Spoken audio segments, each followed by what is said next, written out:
Officer ஹாலுக்கு நடுவுல வந்து நின்னுக்கிட்டு இந்த காகிதத்தை வாங்கிக்குங்க அப்படின்னு சொன்ன உடனே எல்லாரும் ரூமுக்குள்ள போய் பயந்துகிட்டு கரண்ட் பில்லு எங்க இருக்கு அப்படின்னு தேட ஆரம்பிச்சிட்டாங்க.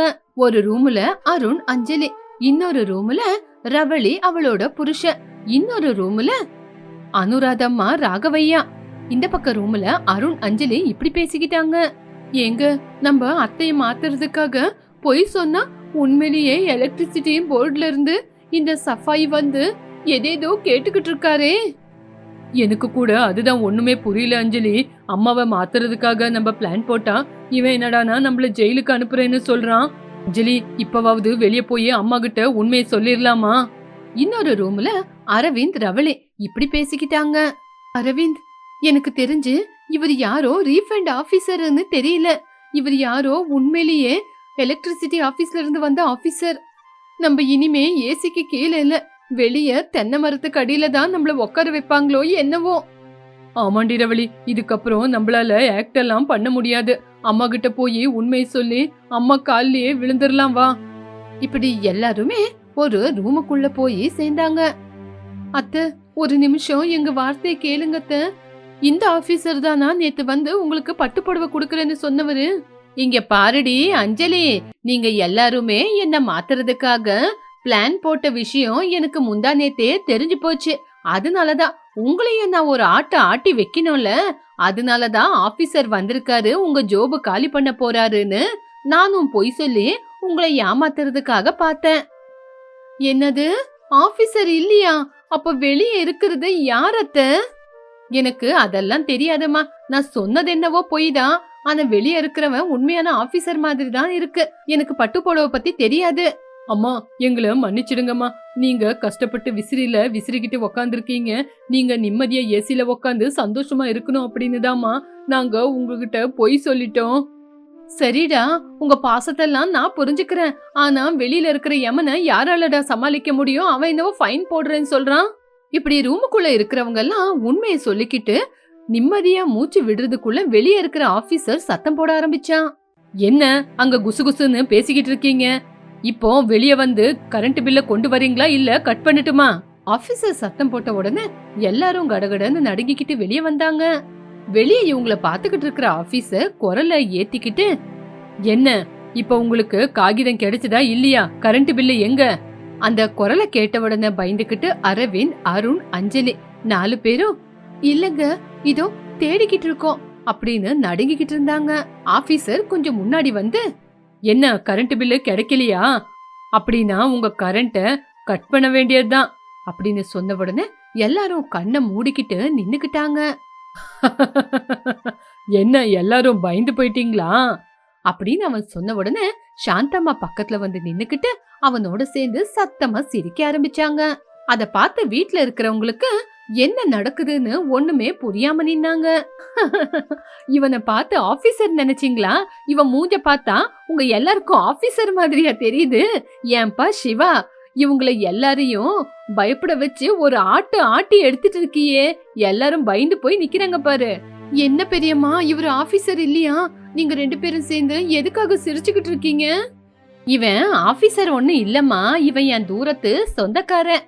நேத்துதான் நம்ம வீட்டுக்கு வந்தான். இவன் சினிமால ஏதோ பாட்டுக்காக ட்ரை பண்றானா, அதான் இங்க ஒரு நாடகமாடுன்னு சொன்னேன்.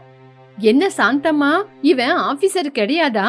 எதுக்காக எங்களை இவ்ளோ நடுநடுங்க வச்ச? ஒண்ணு இல்லங்க நீ, இவங்க எல்லாரும் உங்ககிட்ட பொய் சொல்லிட்டோம் அப்படின்னு தினம் அத பத்தி யோசிச்சு கவலைப்பட்டுக்கிட்டு இருக்காங்க. உண்மைய தைரியமா சொல்லவே மாட்டேங்கிறாங்க. அதனாலதான் இவங்களே தானா வந்து உங்ககிட்ட தைரியமா உண்மையை சொல்லட்டோன்னு இந்த நாடகம் ஆடணும். இவன் வந்த உடனே நீங்க எல்லாரும் ரூமுக்குள்ள போய் ஒருத்தருக்கு ஒருத்தர் உண்மையை சொல்லிக்கிட்டீங்க. உங்களை பார்த்ததுக்கு அப்புறம் தான் நான் வெளியே வந்தேன். அம்மா, நீங்க இப்படி செஞ்சதுனால நாங்க உண்மையெல்லாம் சொல்லிட்டோம். இருந்தாலும் நாங்க எவ்வளவு பயந்துட்டோம் தெரியுமா? ஆமாங்கம்மா, எங்க பிளானே எங்களுக்கு ரிவர்ஸ் ஆயிடுச்சே அப்படின்னு நாங்க ரொம்பவே பயந்து போயிட்டோம். சாந்தம்மா, இது எல்லாத்தையும் நான் மாறணும் அப்படின்னு தானே எல்லாருமே சேர்ந்து பிளான் போட்டீங்க. எனக்கு காசு கிடைக்கும், கோல்டு காயின் கிடைக்கும் அப்படின்னு இவ்வளவு நாளா ஆசைப்பட்டாலும் உங்க எல்லாரும் கூட சேர்ந்து உக்காந்து சிரிச்சு பேசிக்கிட்டு ஏசி கடியில உக்காந்து நிம்மதியா உயிர் வாழ்ந்துகிட்டு இருந்தேன். இது எல்லாமே எவ்வளவு சந்தோஷத்தை கொடுத்துச்சுன்னு இப்பதான் தெரியுது. அனுராதா, உன் வாயில இருந்து இந்த வார்த்தையை கேட்டதுக்கு அப்புறம் தான் எங்களுக்கு நிம்மதியா இருக்கு. இத்தனை வருஷத்துக்கு அப்புறம் நம்ம வீடு வீடா இருக்கு. ஆமாங்க, இவ்வளவு நாளா சிக்கணும் சிக்கணும்னு உங்க எல்லாரையும் நான் ரொம்பவே கஷ்டப்படுத்திட்டேன். இதுக்கப்புறம் சிக்கனம் இல்ல, ஒண்ணு இல்ல. எல்லாரும் நல்லா உங்களுக்கு என்ன வேணுமோ அதை சமைச்சு சாப்பிட்டுக்கிட்டு ஏசில உக்காந்துக்கிட்டு நல்லா சந்தோஷமா வாழலாம். அனுராதம்மா வார்த்தையை கேட்டு எல்லாரும் சந்தோஷமா ஒருத்தர் மூஞ்ச பார்த்து ஒருத்தர் சிரிச்சுக்கிட்டாங்க. சிவா, ஓ என்னோட நாடகம் சக்சஸ் தானே, அப்படின்னா எனக்கு அந்த நாட்டுக்கோழி குழம்ப வச்சு தரீங்களா? இப்படி சிவா கேட்ட உடனே எல்லாரும் சத்தம் போட்டு சிரிச்சாங்க. எல்லாருமே சிரிச்சு பேசிக்கிட்டு டைனிங் டேபிள்ல உக்காந்துக்கிட்டு சாப்பிட்டுக்கிட்டு பழைய கதையெல்லாம் நினைச்சு சிரிச்சுக்கிட்டு இருக்கும் போது அப்பதான் அங்க லைன்மேன் ராஜு வந்தாரு. இங்க பாருங்க ராகவையா, நான் கரண்ட் பில்ல கொண்டு வந்திருக்கேன். இந்த தடவை உங்க கரண்ட் பில்லு சாதாரணமா இல்ல, நல்ல கிர்ரு கிர்ருன்னு பயங்கரமா சுத்தி இருக்கு. உடனே அனுராதம்மா ராஜு கிட்ட வந்து, ஏன்பா ராஜு, எவ்வளவு வந்திருக்கு அப்படி சொல்லிக்கிட்டு இருக்க? இப்ப அஞ்சலி ரவளியோட காதுல இப்படி சொன்னா. அம்மோ ரவளி, அத்தை மாறுற நேரத்துல இந்த ராஜு எதுக்காக வந்திருக்காரு? இப்போ அந்த கரண்ட் பில்ல பார்த்த உடனே அத்தை மறுபடியும் முருங்கை மரத்துக்கு ஏறிடுவாங்களா? ஆமாங்கா, அத்தை மறுபடியும் அந்த கரண்ட் பில்ல பார்த்து நம்ம மண்டையிலேயே கொட்ட போறாங்க. ரொம்ப பயமா இருக்கே. இங்க பாருங்க மருமகங்களே, நான் மறுபடியும் மாறி போயிடுவேன்னு பயப்படுறீங்களா? கவலைப்படாதீங்க. ஏன்பா ராஜு, கரண்ட் பில் எவ்வளவு வந்திருக்குன்னு சொல்லு. அம்மா, இந்த தடவை 5000 ரூபாய் கரண்ட் பில் வந்திருக்கு. என்னது 5000 ரூபாவா? அப்போ இவ்வளவு நாளா நான் சேர்த்து வச்ச காசெல்லாம் ஏசிலேயே கரைஞ்சு போச்சா? அப்படின்னு மயக்கம் போட்டு சோஃபாலேயே விழுந்துட்டாங்க. அத்தை, அம்மா, என்ன ஆச்சுமா? எல்லாரும் பயந்து போய் தண்ணிய கொண்டு வந்து மாமியார் மூஞ்சில போட்டாங்க. அனுராதா, எந்திரி, எல்லாமே நம்ம ஆளுங்களுக்காக தானே செலவு பண்ணது, எந்திரி. அனுராதம்மா நிதானமா எந்திரிச்சு எல்லாரும் மூஞ்ச பார்த்து சிரிச்சுக்கிட்டு, என்ன எல்லாரும் பாத்துக்கிட்டு நிக்கிறீங்க? 5000 ரூபான்னு சொன்ன உடனே நெஞ்சு வெடிக்கிற மாதிரி தான் இருந்தது. இருந்தாலும் நான் மாறிட்டேன்ல. இங்க பாருப்பா ராஜு, 5000 ரூபாய் தானே, என் வீட்டு சந்தோஷத்துக்காக எவ்வளவு காசு வேணாலும் செலவு பண்றேன். என்னங்கம்மா நீங்களா பேசுறது? போன தடவை 1000 ரூபாய் கரண்ட் பில்லு வந்துச்சுன்னு என் மிஷினை தூக்கி போட்டு உடைக்கிறேன்னு சொன்னீங்க. இப்ப 5000 ரூபாய் சொன்னா கட்டிடுறேன் அப்படின்னு பெருமையா சொல்றீங்க. ராஜு, இப்போ உங்க பெரியம்மா இருக்கிற சந்தோஷத்துல இந்த கரண்ட் பில்லு மட்டும் இல்ல, இந்த ஏரியால இருக்கிறவங்க கரண்ட் பில்ல கூட கட்ட ரெடியா இருக்கா. அப்படியே பெரியம்மா, இந்த ஊருக்காரங்களோட பில்ல கட்டும்போது என்னோட கரண்ட் பில்ல கட்ட மாட்டீங்களா என்ன? உங்க புண்ணியத்துல நாங்க ஏசி போட்டு உக்காந்துக்கிறோம். அவ்வளவு என்னால முடியாதுப்பா. எங்க சந்தோஷத்தை மட்டும்தான் என்னால பாத்துக்க முடியும். சிக்கனம் இருக்கணுமே தவிர உயிரை போற அளவுக்கு சிக்கனம் இருக்க கூடாதுன்னு புரிஞ்சுக்கிட்டேன். அனுராதம்மா வார்த்தையை கேட்ட உடனே எல்லாரும் சிரிச்சாங்க.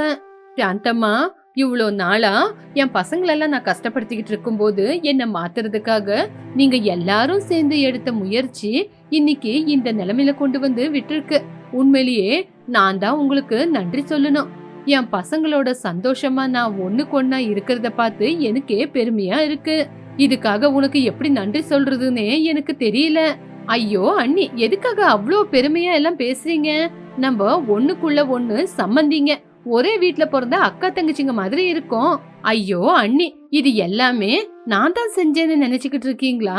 நீங்க அந்த விசிறில வீசி வீசி உங்க கையெல்லாம் வலி எடுக்குது, அதுல இருந்து நீங்க வெளியே வரணும், நீங்க ஏசில நிம்மதியா இருக்கணும் அப்படின்னு இந்த பிளான் எல்லாம் போட்டு சக்சஸ் பண்ணது உங்களோட மருமகங்க. அந்த விஷயம் எனக்கு முன்னாடியே தெரியும் சாந்தம்மா.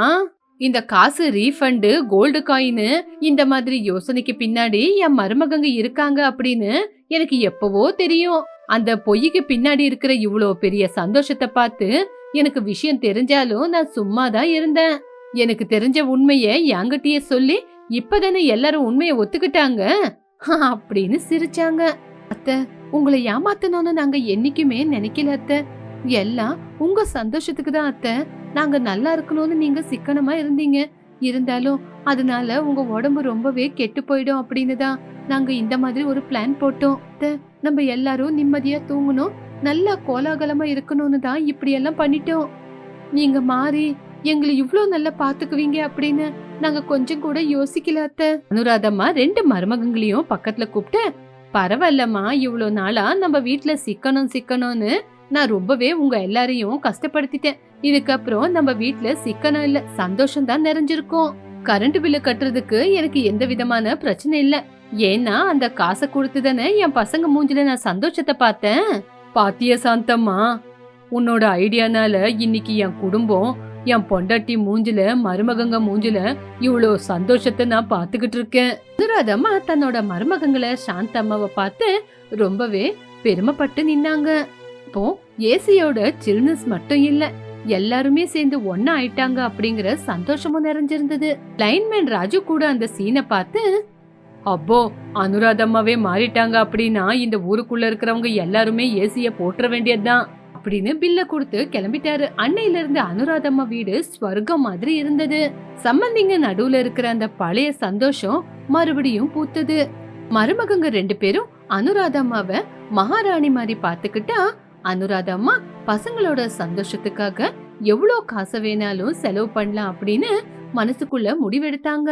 அனுராதம்மாவோட இந்த பிரயாணம் ஒரு விஷயத்த புரிய வச்சது. எல்லாருமே சிக்கனமா இருக்கணும். ஆனா அந்த சிக்கனத்தினால யாருக்குமே எப்பவுமே எந்த பிரச்சனையும் வரக்கூடாது. இந்த வீடு இப்போ சாதாரணமான இட்டிக்கையில கட்டுன வீடு மட்டும் இல்ல, அன்பு சந்தோஷம் நிறைஞ்சிருக்கிற வீடு இது. இந்த வீட்ல இருக்கிறவங்க எல்லாருமே சந்தோஷமா இருக்கிறது மட்டும் இல்லாம அந்த கிராமத்து ஜனங்களுக்கும் முன் உதாரணமா இருந்தாங்க. அனுராதம்மா வீடு இப்போ சில்லுன்னு இருக்கிறது மட்டும் இல்லாம அனுராதம்மா மனசு கூட சந்தோஷத்துல அந்த வீடு நிறைஞ்சிருந்தது. இந்த விதமா இந்த கதை முடிஞ்சது. மறுபடியும் இந்த மாதிரி கதைகளை பாக்குறதுக்காக எங்க சேனலை சப்ஸ்கிரைப் பண்ணுங்க, லைக் பண்ணுங்க, ஷேர் பண்ணுங்க.